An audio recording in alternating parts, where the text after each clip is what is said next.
Okay, welcome to Fine Arts Appreciation, Fine Art 1010 Art Appreciation. My name is Christopher de Saucedo, and this is Lecture 1, which will correspond to Chapter 1 for Sayers, A World of Art. Okay.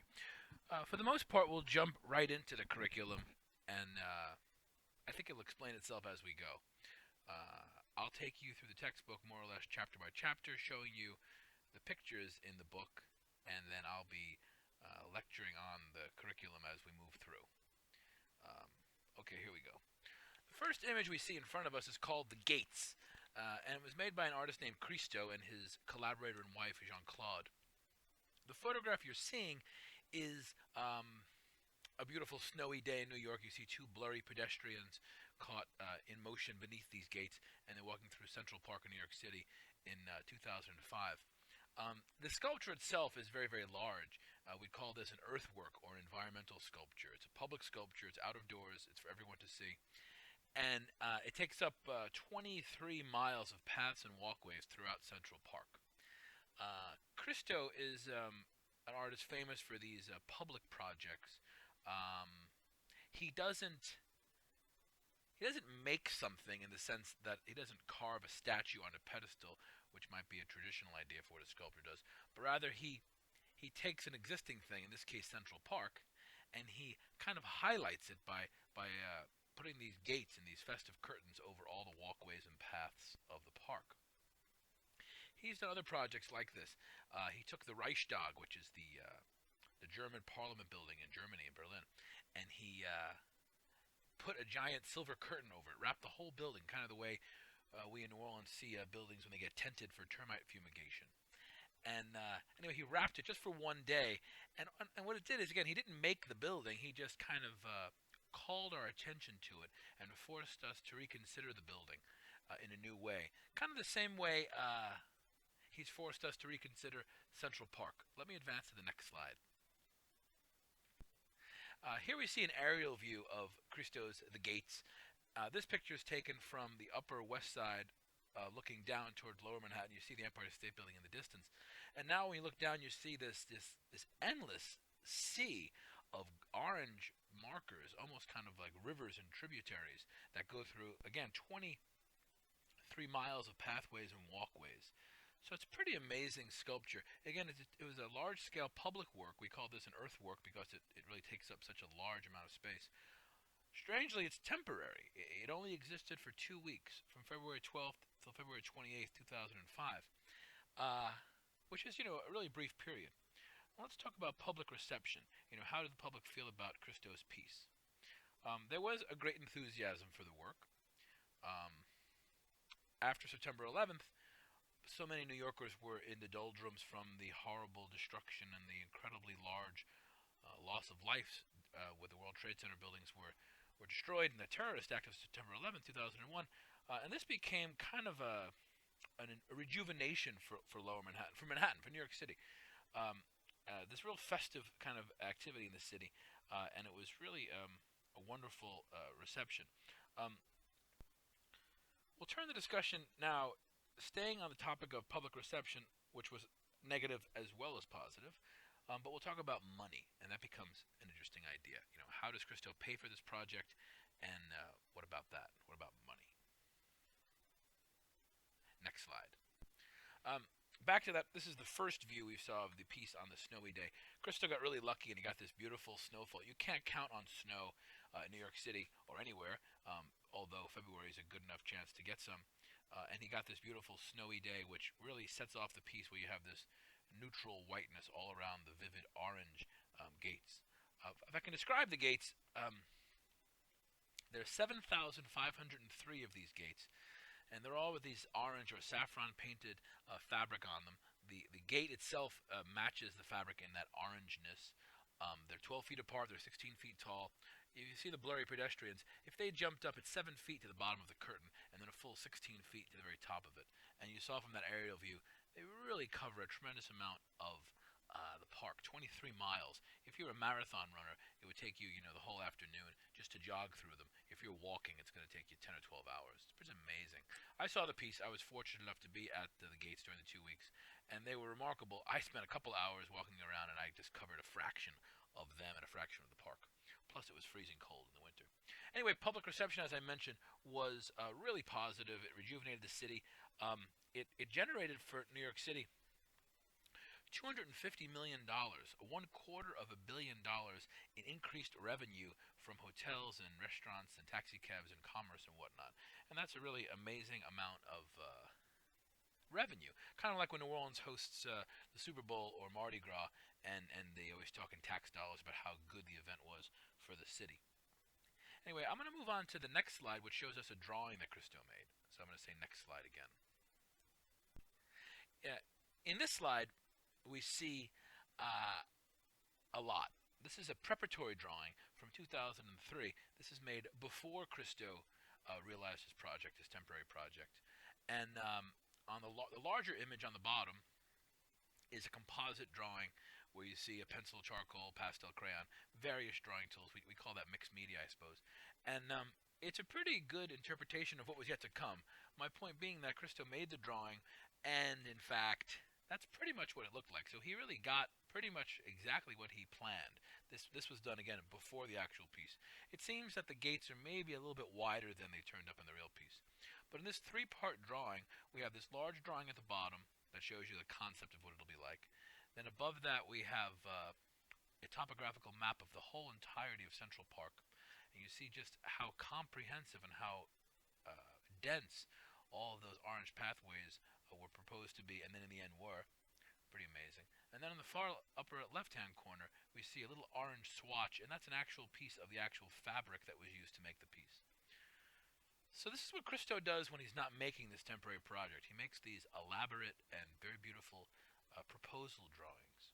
I point that out because the proposal drawings, this is what Christo sells. He makes these before the project, and he sells these before the project, and he raises a lot of money. He raised $21 million. He's a pretty celebrated artist, and his work sells for a lot of money now. Museums and art collectors are very keen to have it, so his reputation's really grown. But again, this is important. He raised $21 million of his own money, no corporate sponsorship, no government sponsorship, no tax dollars, no like NASCAR doesn't say Wonder Bread or Target on the side of this stuff. This is just done with his own money, him and his wife Jean-Claude, their own private funds. It's very important. $21 million gift to New York City. He didn't dig any holes in the ground. He worked with all the naturalists and wildlife preservation people. No animals were injured. No squirrels' habitats were changed or demolished. I mean, it was amazing. Zero impact on the project. After the project, the steel was melted down. The plastic was shredded the same way your Coke and Pepsi 2-liter bottles are shredded. The fabric was somehow spun back the thread. I don't know how they did that exactly, but I've read that they recycled even the fabric. So, very generous, very environmentally friendly, gives this gift to the city. He spends his own $21 million to make the project happen. But he raised that money by making drawings like this and selling them to the public. It raises $250 million for New York City. And yet people still, many people loved it, but some people still complain. One of the interesting complaints was people said that it's unnatural and it breaks up the natural landscape of Central Park. And that's an interesting idea. Let's go to the next slide to explain why. Here's the aerial view. You see Central Park is this pretty big oasis in the middle of this megalopolis. So, New York City is a fine place, but it's crowded, and you go out of your mind if it wasn't for the Central Park as a place. And let's stop for a minute and talk about Central Park, and I'll show you the next slide. This slide is not in chapter 1 of your book. It's in chapter, I think, 17 when we get to architecture and urban planning. That'll be in a week or 2 or 3. This slide shows you Central Park looking north. We're looking north, and we can see Central Park in all its entirety. And then on the left, we see the Hudson River. At the top of the river there, we see the George Washington Bridge, which connects Manhattan Island to New Jersey. Anyway, the reason I'm showing this slide is that these people complained that Christo's gates created an unnatural vista and broke up the natural beauty of Central Park. Well, there's a little bit of a conflict there. See, 150 years ago, 2 guys named Vaux and Olmsted designed Central Park. Central Park was, in fact, a near barren swampland. and it hadn't been developed in New York City because it was kind of near useless land. If it was more useful, it would have been developed by then. So the city government officials and forefathers guessed correctly, and they made a very generous gesture to turn this into a park. And Vaux and Olmsted are these two early urban planners who designed the park, and they brought in 1/2 million cubic feet of dirt and soil from New Jersey because it was a low-lying swamp. So they bring in 500,000 cubic feet of soil from New Jersey back in the day when that was done with horse-drawn carts and ferries. They planted 4 million trees to make this park happen because, again, it was a near barren swampland. They used dynamite to blow up the ground to make those lakes. Those are man-made lakes. Anyway, my point is that when people argue that Christos Gates destroyed the natural landscape, the landscape, although it's full of trees which are part of nature, was created and designed and planted and with earth movers and backhoes and explosives and whatnot to create this beautiful park. Again, an important park which lets New York City be this megalopolis that it is, because it allows all of its citizens to kind of retreat to this green space occasionally anyway, and to kind of breathe some fresh air and to see nature and squirrels and whatnot. So again, just keeping in mind that a very generous gift on Christo's part. Next slide.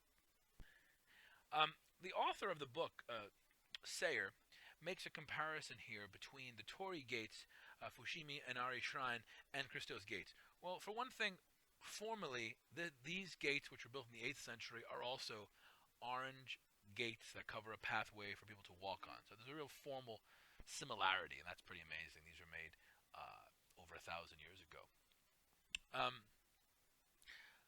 But that's where the similarities end. For one thing, Christos Gates were temporary. These gates are permanent. They've been there over 1,000 years. Another point of interest is that the Torii gates were not intended as just a festive celebration, but rather they're part of the Shinto religion's ritual, and these in particular are kind of a shrine to the Shinto god of rice. So it's a little bit different, a lot different in its subject matter and intention. Another difference is these gates do have corporate sponsors and family sponsorship. If a family gives money to the shrine, they'll have their name at the base of each of these gateways. Very different than Christo's project. So you have some differences there. Another thing of importance is to understand the viewpoint from the Japanese audience. Japan hosted the Kyoto Protocol, which was the 1997 kind of emissions and greenhouse gas convention, a United Nations climate change meeting to see if we could keep the planet from overheating with greenhouse gases, and it was hosted by Kyoto. Japan has always been very interested in being green because they have such limited resources, an island nation, archipelago nation full of little islands. They don't have the expansive natural resources we have here in the United States. So they saw Christo's piece in a different way than we did, and they were especially impressed at his keen recycling strategy. So that becomes important as well. Again, what the author and I are trying to stress at this junction is that the Gates Project demonstrates how two different cultures might understand the value and merit of the landscape in different ways, whether it's in Japan or in New York for the temporary piece called The Gates. And again, we're starting this big discussion on what art is and art appreciation. So again, let's understand that the Gates Project does demonstrate that while art is something that all cultures share, it doesn't carry the same meaning from culture to culture. We in the West might view the objects of Asian, African, or Native American cultures in a museum as works of art. However, within those cultures, those same objects might serve as tools and rituals for social or other utilitarian functions. They might have served to document events or to establish family and community relationships. When we remove them from their original cultural application, we call them art, but the original culture might not have.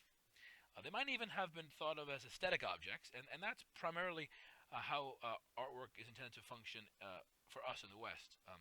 So this last function, the aesthetic, it has traditionally been a Western function of art, but many artists now question this traditional function, and many Western artists now seek to make statements about social, political, and moral dilemmas of our society. These artists want to engage the world in their art and not just make pretty pictures. They want to do something beyond pretty pictures. So we're concluding with Christos Gates, and again, I think I've described them They're an elaborate 23-mile maze of gates. Christo raised the money himself for the sale of his drawings and preparatory sketches. It existed temporarily for 2 weeks only, and it was a gift to the city of his own at his own expense that helped raise $250 million for the city through tax revenue and whatnot. A pretty amazing activity. Next slide. Okay, here we see, and I hope to give you little pages like this throughout the semester. Here we see, well, I'll call it a study guide. These are kind of the terms that I'd like you to address in this chapter, and as we go through the textbook, I'll try to give you a bunch of these. What are the traditional roles of the artist? Well, the author and I are going to say there are 4 traditional roles for the artist, and they are to record the world, to give tangible forms to feelings, to reveal hidden or universal truths, and to help us see the world in new or innovative ways. And we're going to go over these specifically throughout this chapter and later on in, I think, chapter 3 again. But it's something to think about, you know. A lot of people maybe just think about the first one or the first 2 when they think about what is the job of an artist. But we're going to try to explain how it's a little more than that.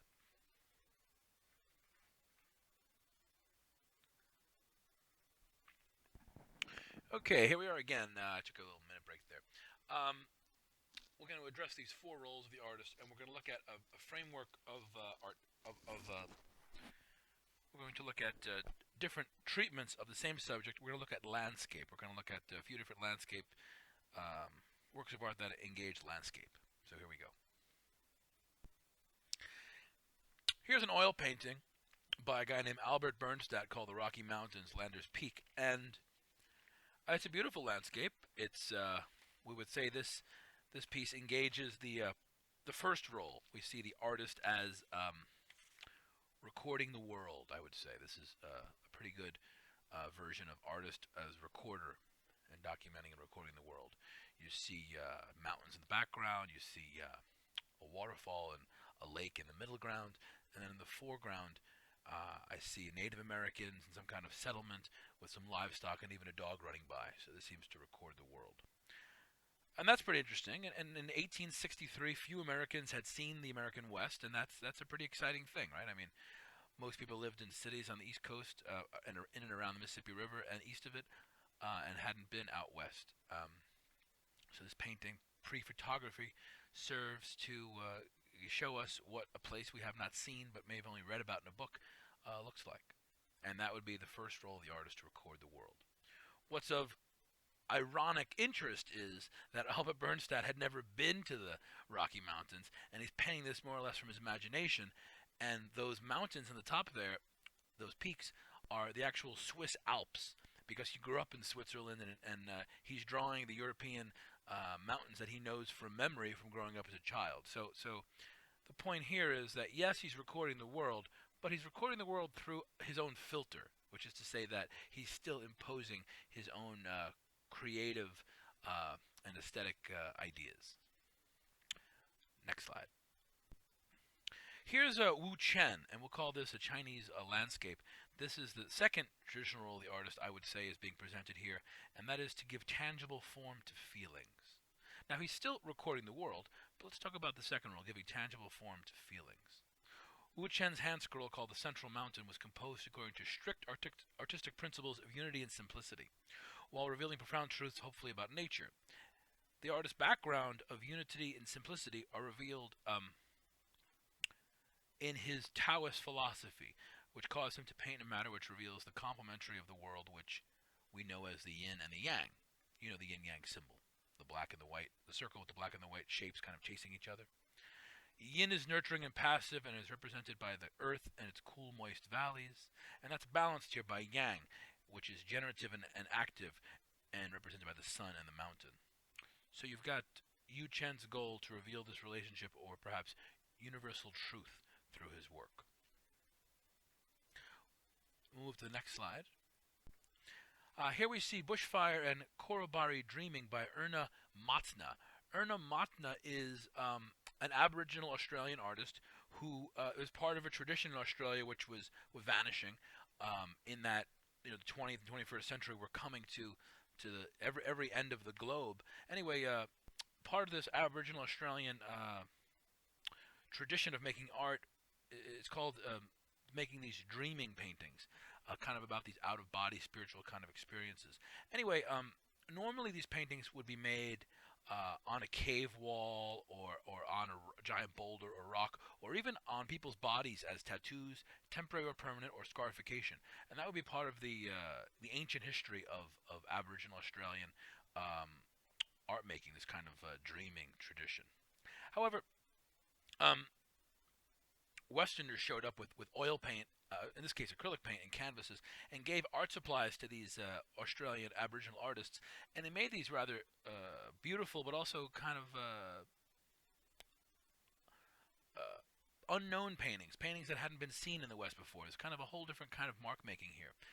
Anyway, we would say that this painting tries to reveal hidden or universal truths, in that it's about this kind of cultural out-of-body experience.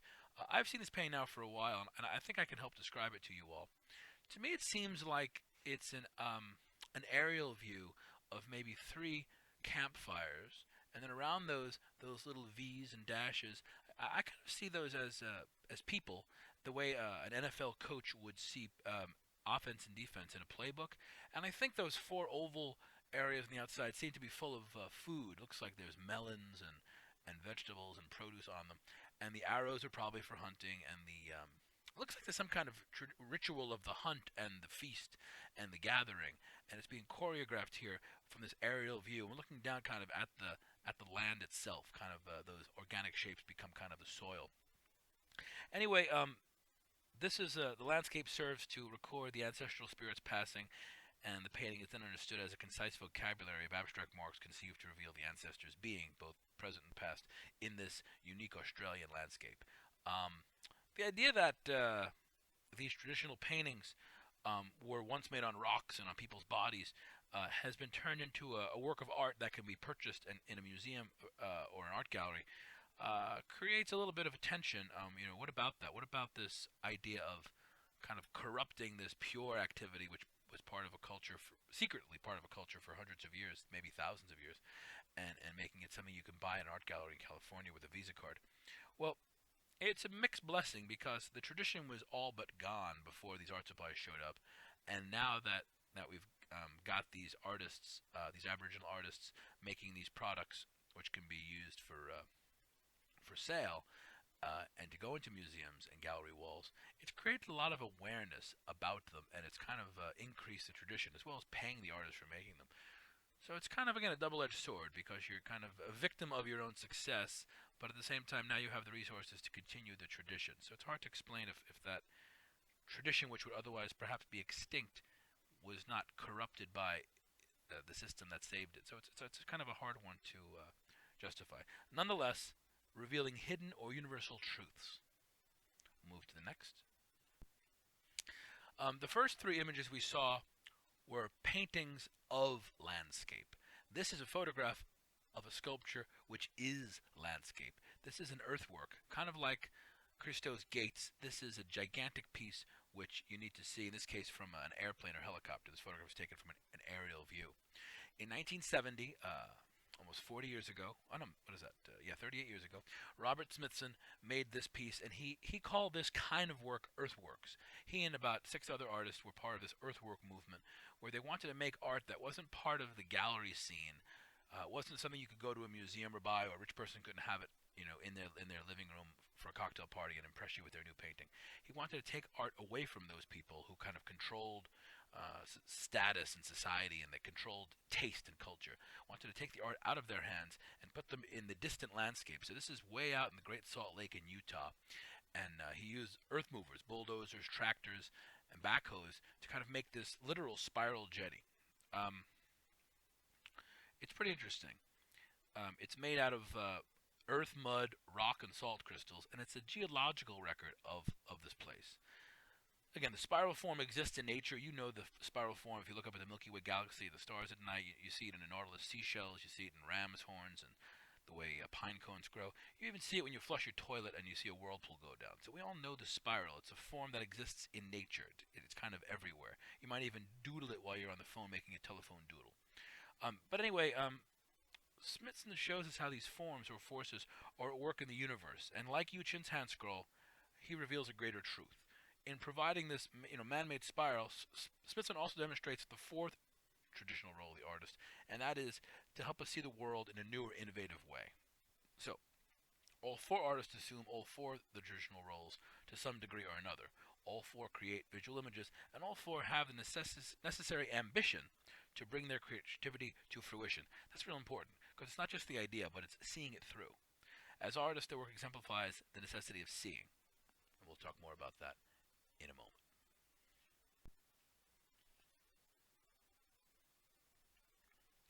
Okay, back again. This is an Albert Bernstadt painting again. We saw one a few minutes ago, the Rocky Mountains. And we're going to compare this to Robert Smithson's Spiral Jetty.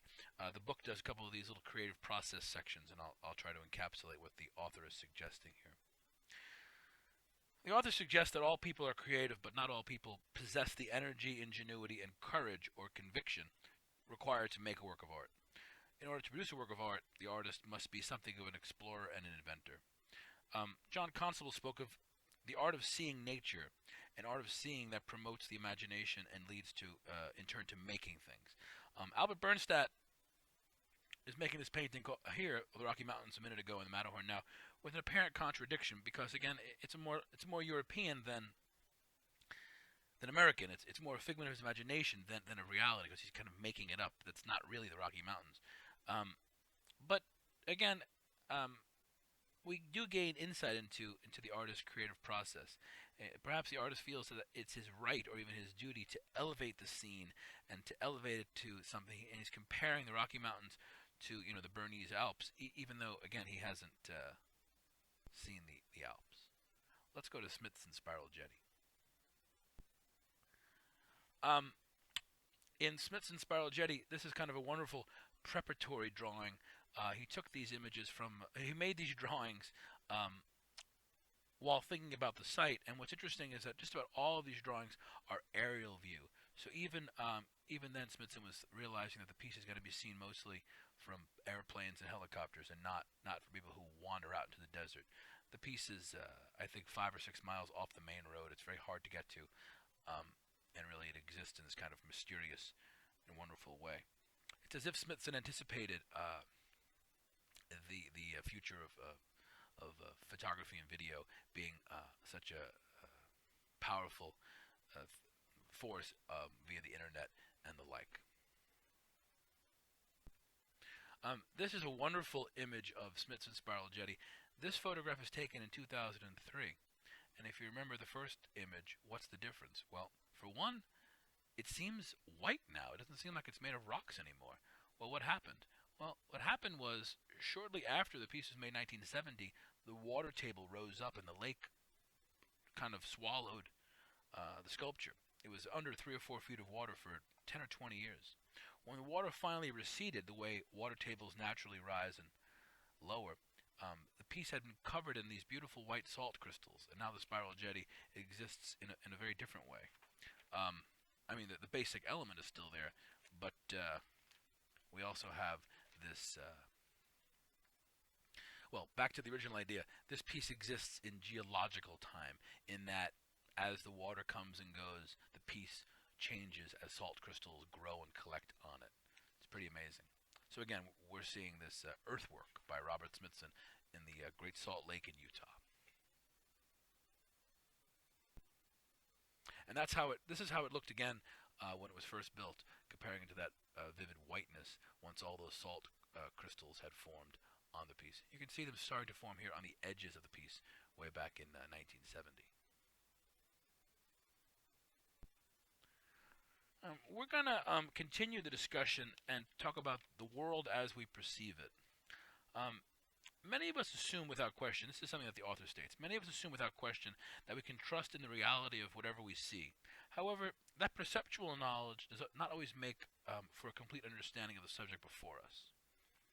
Here's 2 paintings. We're going to look at a bunch of paintings that have flags in them. So the next 5 or 6 paintings that we see in this chapter have flags in them. Here's Chalaid Hassam's painting called Allies Day 1917. And it looks like a pretty easy to understand work of art. You've got flags, so American flag, British flag, French flag, and they're all hanging out together, and it's a blue sunny day, and it looks like people are parading below, and they're passing some kind of old French cathedral, some European cathedral. So they're in Europe, and there's flags hanging up. And of course, America is not part of Europe. 1917 Allies Day, so now we're reminded it's the end of World War I, and the Allies are victorious, so they're celebrating the victory of war, and the end of war, and the victory of war. And it's a very nationalist, kind of a straightforward, patriotic painting about the ending of World War I. We're going to compare it in a moment to Jasper John's Three Flags painting. Anyway, this is a straightforward representational scene of this patriotism, and I think we all kind of agree with that. But let's compare this kind of traditional, straightforward, patriotic scene to a painting with a lot more ambiguity. Pardon me being tongue-tied. This is Jasper John's Three Flags, made in 1958. And a problem people have with this painting is they're not sure how they should feel about it. They're not sure what the artist's intention is. And by and large, we don't like not knowing how to feel. It makes us nervous. We fear we might be made the fool of. We watch sitcoms and we have laugh tracks so we know when they're supposed to be funny. We watch the evening news and we see the reporter's face, and if she smiles or frowns, we know it's a happy or sad story. As a species, we rather know how to feel than to have to take that risk on our own. And there's an ambiguity here that Jasper Johns makes, which makes people nervous. 1958 is an interesting time in American history. It's the height of a nationalistic movement in our country, but it's a nationalistic movement that's colored by McCarthyism and this enormous fear of communism. And Jasper Johns knows that and feels that, and I don't think he's a communist to any extent at all. In fact, he's a longtime American, and he's a celebrated painter who's still alive and doing quite well. But he's making this painting just to kind of show us again the flag. Jasper Johns is a pop artist, and by pop artist, that means he's an artist who works with popular imagery. The flag is something we already know, so he's representing something we already know very, very well, and he's showing it to us. And again, if you have any uneasiness about this painting, it's because we're not exactly sure how to feel about it. If it said 4th of July sale, we know how to feel about it. We know it was an advertisement. If it was the American flag pattern on a woman's bikini, we know how to feel about it. But here it's too ambiguous. We don't know how to feel. We don't know why it's repeated 3 times. So there's that intentional ambiguity which the artist intends to kind of raise consciousness. So you can think, hey, what about America? Maybe we shouldn't be blacklisting these writers, and maybe we shouldn't be burning these books. A lot of the things that did in fact happen during the height of McCarthyism and this perhaps irrational fear of communism in the late 1950s. So the physical process of seeing versus the psychological process of seeing.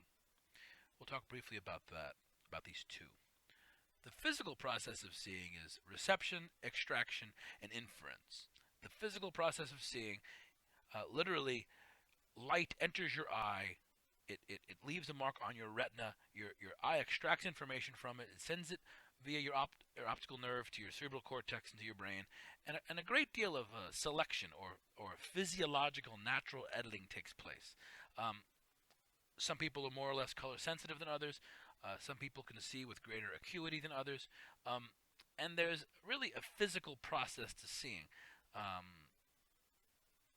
But then finally, this information becomes an inference based on the first 2 facets of the process, and we begin to process and understand what's happened. In some cases, this happens in a split second. If a rock's hurling towards you, you hopefully know to move out of the way or block it with your hand. But again, seeing is a physical process. For the sake of our discussion, though, we're far more interested in the psychological process of seeing. The psychological process of seeing is more creative. The way we see the world is filtered through all of the experiences of our lives. The psychological process of seeing is full of all the experiences of our lives. The fears, prejudice, desires, emotions, and customs and beliefs of both the artist who presents things to you and the viewer, you who see it. If your brother was crushed by a horse, every time you see a horse, you're going to have issues with it because you've got a psychological issue with horses. So the psychological process of seeing has to do with who you are, and again, what customs you believe in, what prejudices, fears, and desires and emotions you have. That's all part of the physical process of seeing. So we're going to look at more art that has to do with the flag and discuss different interpretations of these works of art. Oh, right. Before we do that, this is a kind of a wonderful piece that helps us understand how to look at art. This is an oil painting by Jean Vermeer, a famous 17th century Flemish painter. He made these beautiful paintings, and they're usually concerned with this wonderful detail and the way the light hits the figures and models the form and the vibrant colors. But what's curious about this piece is that first of all, the piece exists now at the Frick Museum in New York City. And I point that out because New York City is home of the New York City Police Department, as you would gather. And what's of interest there is a quote in your book.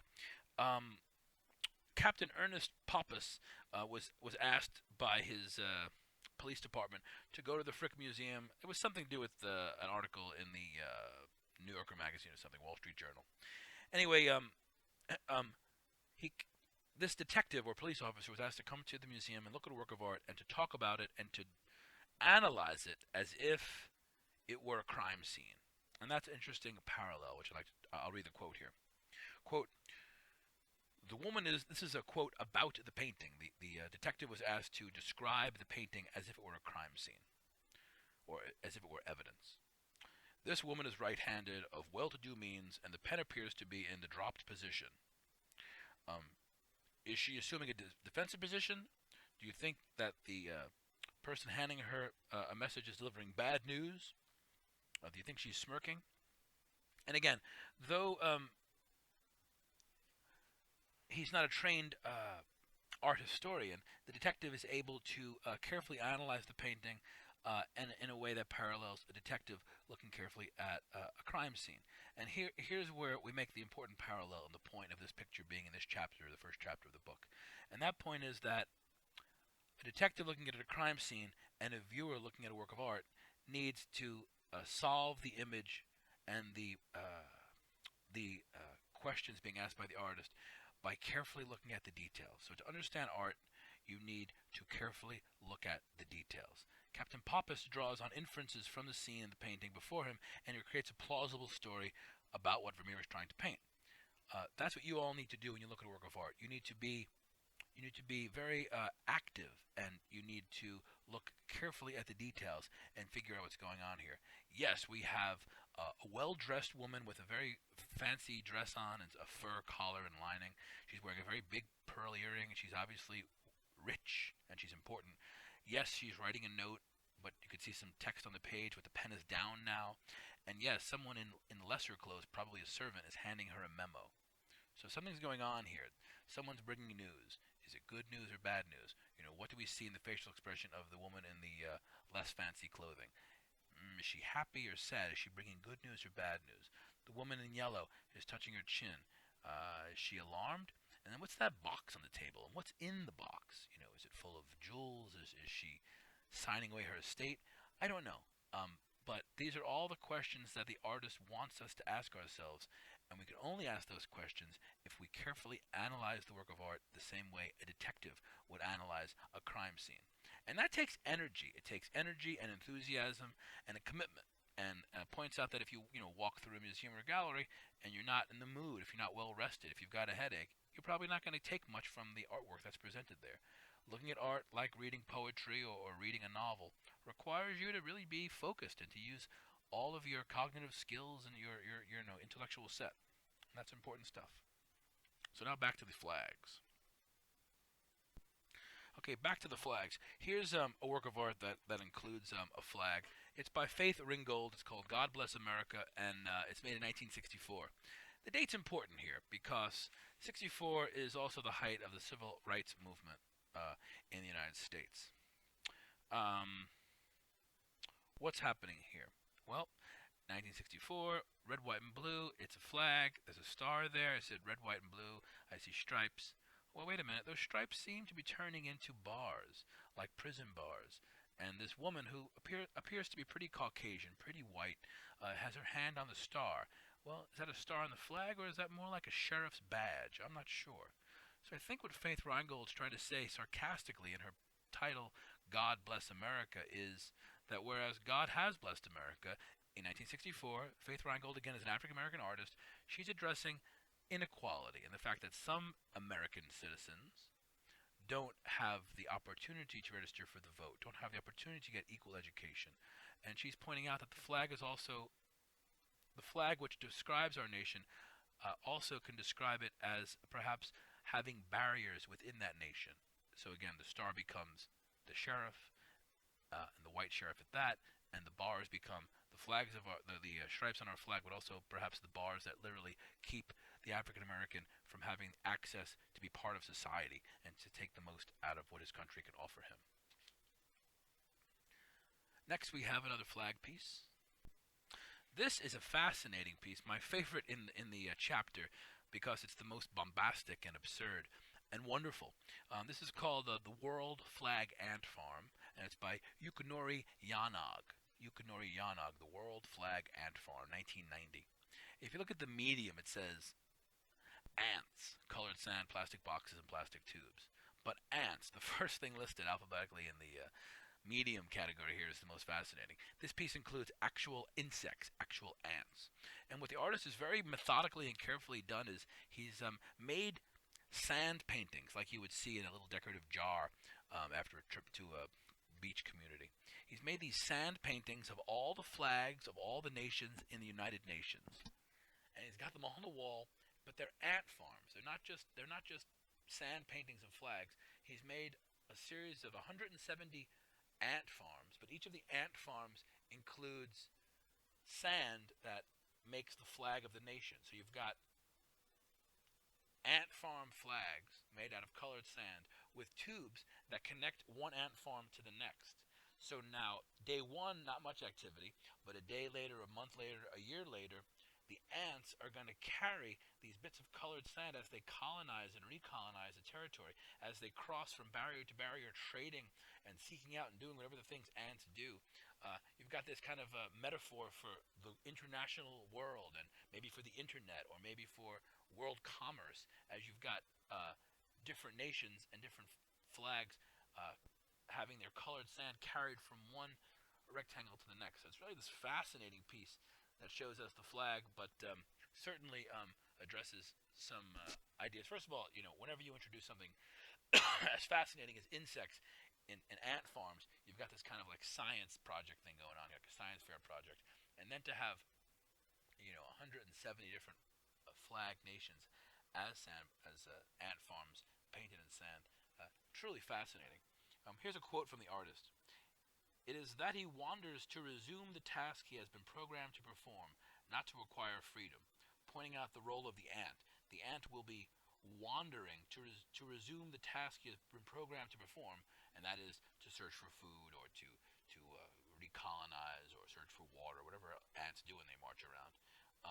But in that, he's not trying to break away and acquire freedom. He's just doing his job, living his life. But he still has to travel next door, and in the end, destroy his own flag and bring his flag to the next place, until you're going to eventually have this jumble of kind of blurry flags. So it's a pretty exciting piece. I really enjoy it. I enjoy art when back to that fourth role of the artist, when it helps me see the world in new and innovative ways. I like it when it's something I've never experienced or even imagined before, and yet the elements, the ant farm and sand painting, are things we all know, but them being combined in this unique way is pretty exciting. This is the final image for Chapter 1, and then we'll review some of the terms. This is a very, very, very poignant piece. It's made by Andy Warhol. Andy Warhol is a pop artist like Jasper Johns. He uses popular imagery. He doesn't make up his own images. Mostly he's famous for paintings of Marilyn Monroe or Elvis Presley or Campbell's soup cans. In this case, he's picked a far more hard-hitting image from a 1963 civil rights demonstration in Birmingham, Alabama, that's being disrupted by the sheriff's department. So you've got this all-white sheriff's department with their German shepherds breaking up um, um, a march for freedom and equality by Martin Luther King Jr. Um, and this is on the cover of the newspapers of the time. So again, in 1963, this is what we're seeing on our newspapers, and Andy Warhol has the courage and the conviction to take images that are very topical and right out of the news, and to put his money where his mouth is, and to stick them in art. Now he's staying with the same red, white, and blue motif that we've had for all these flag pieces. The colors of the American flag. But he's very carefully repeated the image 4 times, which gives it this real hyper reality sense. We can't escape it now. He's made this image everywhere and unescapable. We can't turn away from it. We can't turn to the next page in the newspaper. It's all there is there. He's really putting it right in our face so we can confront it. And then he's exaggerated the redness, kind of like the anger and the danger and the intensity, and perhaps the blood of the painting has settled to the bottom half and just really filled that sky as we have to experience this horrible, racial tension that's happening between power structures and people, urging others to reconsider their rights. Again, this work of art depicts events from May 1963 in Birmingham, Alabama, when civil rights demonstrators led by Reverend Martin Luther King Jr. were dispersed with the use of force. What I want you all to do is to consider the traditional roles of the artist here. Let's go through them together. Number one, to record the world. Well, absolutely. Andy Warhol is recording an event that happened in history. He found this image on the cover of a newspaper, and he is representing it for us to consider. And now, 45 years later, we can find this image just as vital and real as it was on the day it was made. So he's recording the world. Is he giving us visible or tangible forms to ideas? Well, yeah, he's taking this complicated tension and the anger on both sides of this issue, and he's giving tangible forms to it by his use of color, by his use of reproducing it, etc. 3, is he revealing hidden or universal truths? Well, I think he is revealing hidden or universal truths because he's showing us what's best in us that will stand up for what's right, and he's showing us what's worst in us as we're guilty of falling victim to the status quo. So he's revealing hidden and universal truths. And then number 4, is he helping us to see the world in a new or innovative way? I think he is, because he's taking something from the newspapers and he's sticking it right in our face, and telling us also that this is just as relative a subject for art as painting a still life of a bowl of fruit. So he's really being innovative in how he's trying to raise social consciousness. So again, all important ideas, and I think Andy Warhol, like most artists and most great artists, is presenting those 4 roles of the artist simultaneously as he makes this happen. The next slide is that list again. Here's that list again in case you didn't get them.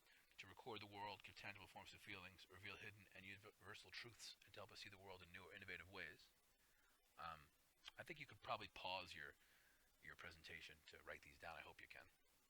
And then we'll conclude. Then we conclude again just by seeing the Warhol image, which although we can analyze it and describe it, if you can just look at it and just see what's going on here, I think it really is a powerful image that fulfills all 4 roles that an artist is traditionally asked to embrace. And that would go for most substantial work in that. It's not just the 1 or the 2, but all of the above. This concludes chapter 1.